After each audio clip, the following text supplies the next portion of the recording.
Hello everyone, welcome to week 2. Here we are, already in week 2. So this week what we're going to do is exactly what is on the screen in front of you and above my head here, okay? We are going to this week talk about defining interpersonal communication. Last week we began by defining communication and going deeper to where we eventually ended up with our definition of communication as the symbolic process whereby reality is produced, repaired, maintained, and transformed. We're going to pull that thread through this week. If our communication with others and ourselves co-produces reality, co-maintains reality in the ways that we talked about last week, then we need to talk about what does it mean to do that interpersonally. What does it mean to do that with competence? And then this thing here at the end is called implicit personal theories. I have shortened that to keep it, well, short, okay? So let's dive in, all right? Now, defining interpersonal communication is definitely probably not the most exciting thing in the world, but when we take a quick look at the definition, we can get ourselves nearer the deep end in the material for our semester. So here's a really good definition from our book, okay? This is pulled straight from your textbook in chapter 1, okay? A dynamic form of communication. So let's start there, okay? A dynamic form of communication. The dynamic nature of communication is one of the things that makes it communication, okay? It's dynamic. It is what that means, and your book actually goes into pretty good depth here. I'm not going to spend a bunch of time on it. Dynamic means it's moving, it's changing. It's not static, it's not concrete, okay? A dynamic form of communication between two or more people. So here's a reason why for two or more here, okay? Interpersonal communication scholars have to define what it is that they are studying and what we're dealing with, okay? So while, yes, there is intrapersonal communication is you communicating with yourself. I happen to teach a class on intrapersonal communication as well. They are saying, look, with interpersonal communication, we mean between two or more people, okay? Now, it can't be too many or it's not interpersonal anymore, right? It's mass communication then. So that's why that's there. So two or more people in which messages are exchanged, we talked about that, okay, that significantly influence their thoughts, emotions, behaviors, and relationships. And I really like this definition. I've come across many definitions of interpersonal communication. In fact, I'm going to show you a couple of other perspectives after this. And I like this one because what this means is that the messages and the meaning that they make carries relational, personal, and in many cases, existential weight for the relationship between the two people. So, you know, while yes, I might go get my coffee at the same place every single morning and start to get to know some of the people who are there, I don't always know that those messages between the two of us, even though we have a really neat conversation, carry the weight, okay? Their messages exchanged with me might not significantly influence my thoughts, my emotions, my behaviors, my relationships, certainly not as much as my romantic partner, okay, or my child, or someone from my family, or my best friend, or something, okay? So this is a really cool way of viewing this. Keep this in mind. This is a definition that I definitely will put on our first quiz, and is one that I think is good for us to tether ourselves to. What the heck does interpersonal communication really mean? Okay, so this definition takes communication and says, look, we're going to exchange messages, but for it to be interpersonal, it has to be significant. All right. Another perspective says, excuse me, I'm going to pause. I'm yawning. I realize pausing may have been worse than actually just yawning on screen because I think you probably got up and then I was back. So sorry about that. Another way of looking at this is by looking at these two outside perspectives. So other communication books actually include this, where you've got perspectives of what counts as what when it comes to communication. So one perspective is the quantitative perspective of interpersonal communication. That's a mouthful. So the quantitative perspective says that any interaction between two people counts as interpersonal communication. So in my example of going to the same coffee shop every single day, that's interpersonal. That person who flips me off on the road and I'm like, your mother, that's interpersonal. That's the quantitative perspective. Scholars of interpersonal communication tend to not take the quantitative perspective, and here's why. You have to compartmentalize what you're studying in some form or fashion. There's just too much out there when it comes to communication for us to say everything's interpersonal, so let's study it all. So it helps us sort of draw lines around what it is we're actually trying to do. So they draw lines, and this is the qualitative perspective of interpersonal communication. Now, the qualitative perspective usually says something along these lines, okay? Interpersonal communication occurs when people treat one another as unique individuals, regardless of the context in which the interaction occurs or the number of people involved. And oftentimes, this word unique is going to be a part of it, okay? The qualitative perspective will say, look, this person, that if we're to be interpersonal, I have to be viewing the person who is on the other end of my communication as a unique individual. Now, yes, you can treat each person in your life all the time, even the strangers, as unique individuals. And so sometimes that's where the qualitative and the quantitative perspective have a hard time kind of getting decompartmentalized from each other or pulled apart from each other. They end up overlapping a little too much for the scholars.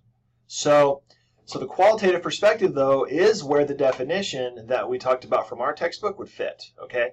So this idea that the communication and the exchange of messages and meanings is significant and influences our thoughts and our feelings and our behaviors, that would fit in the qualitative perspective of interpersonal communication. So you have the definition from our book, and you have the quantitative and qualitative perspective.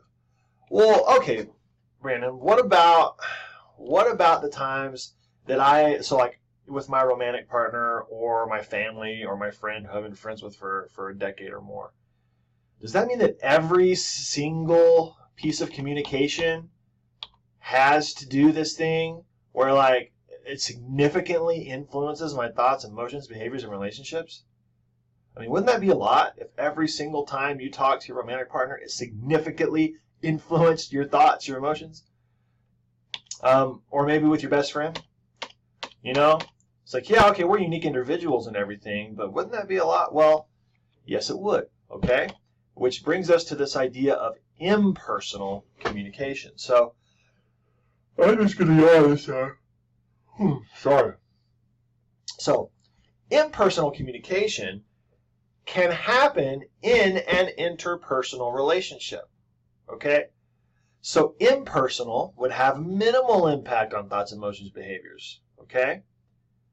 Does that make sense? So I can be nice to the people who are making my coffee. They can be nice to me.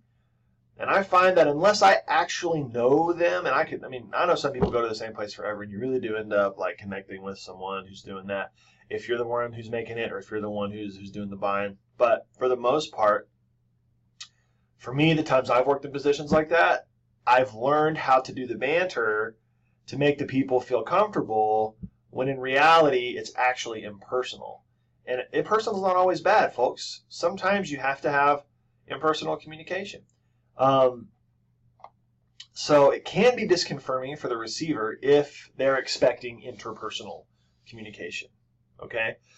So, if your romantic partner is and we'll talk about bids for attention later in conflict, but if your romantic partner is like putting out a bid for attention and you're like, oh yeah, hey, it's cool, you actually responded to them, but you kind of blew them off at the same time, that would be very disconfirming.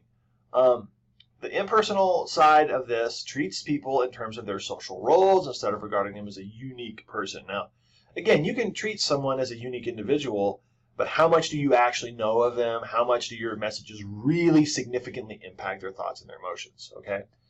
The lower quality interaction involving short but functional exchanges. So sometimes it is not a problem, folks. I've been married for a while. I'm approaching 16 years, and There are times when I go to the store, and while I'm at the store, my phone will go off. I will pick it up, and my wife will have texted me. And the text will say one word, and it will say milk. And I'm like, oh, cool, get some milk, right?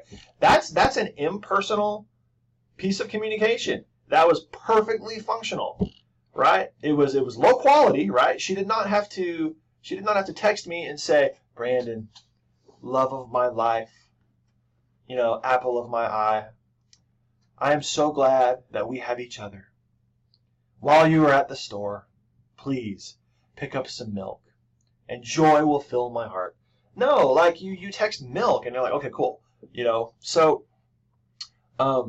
sometimes impersonal communication is necessary. Okay, so this idea of interpersonal communication, and I love that your book uses Martin Buber. Okay, a great way of looking at this. Okay, well then you've got this stuff that significantly impacts me. What does it mean to treat someone as a unique individual? Well, let's take a look at Martin Buber. Okay, your book actually talks about this. I'm not going to go into a ton of detail. I want to bring it up though, so that you can see kind of why it's there. And if you take this into take into idea with the qualitative and quantitative side of perspectives, which is not in your book, by the way, then you can really kind of start to see what this stuff means. So Buber's idea is that you've got the I, it, the I, you, and the I, thou, okay? And the ultimate, what you want, especially for interpersonal communication, is the I, thou. The I, thou is where you are approaching the other in such a way, I think, is like open-hearted, open-minded. You're treating them as that unique individual. It's in this space where those messages that you exchange are going to be able to have that significant impact for interpersonal communication. And then over here on this end, the I, it, this is going to be impersonal, kind of to the extreme, okay? I, it is where you view yourself as the I, and you view the other as just the it, an object that you may use or communicate with to achieve an end. Okay, so sometimes I, it is okay. Okay, I'm not saying it's bad. Sometimes people want to have I, it communication. It can be how the world functions, but when we're talking about interpersonal communication, we're talking more about the I, you, and the I, thou. Now, the I, you is you're starting to attribute some unique things, some extra value to the other. There's the I in each of these. That I is the you. Okay, you understand this, and you always bring you to it, but it's how you view the other. Okay, so I and the other as object. I and the other as less of an object, but not quite to the thou yet. And then the I to the I, thou, where you are viewing the other as special and whole and unique and very qualitative perspective, very much where the messages are going to be able to significantly impact thoughts, emotions, behaviors, etc. Okay, so this is a really good way of taking a look at interpersonal communication. Okay, so the I, it, and the I, thou are very important to us. Okay, so real quick here, what makes the qualitative perspective qualitative? Okay, so to add to this, when we're talking about the I, thou with the qualitative perspective, you're going to see these things. Here's this uniqueness thing right here. Uniqueness, okay? The way we communicate in a personal relationship will be different than our behavior with anyone else, okay? So, for example, for me, if I go to get coffee at the same place, and I kind of get to know those people a little bit, I don't know that is fully interpersonal, because if I go get coffee somewhere else, I'm still going to treat that other person the same way. Make sense? Because I don't know them. There has to be that unique piece. That also has to do with knowledge and self-disclosure, okay? Irreplaceability, this is the thing, because interpersonal relationships are unique. They can't be replaced, okay? And a lot of these things can be replaced. Interdependence means the fate of the partners is connected and not just around, the fulfillment of a caffeine fix, okay? And I'm going to stop right there. I'll be right back in part 2.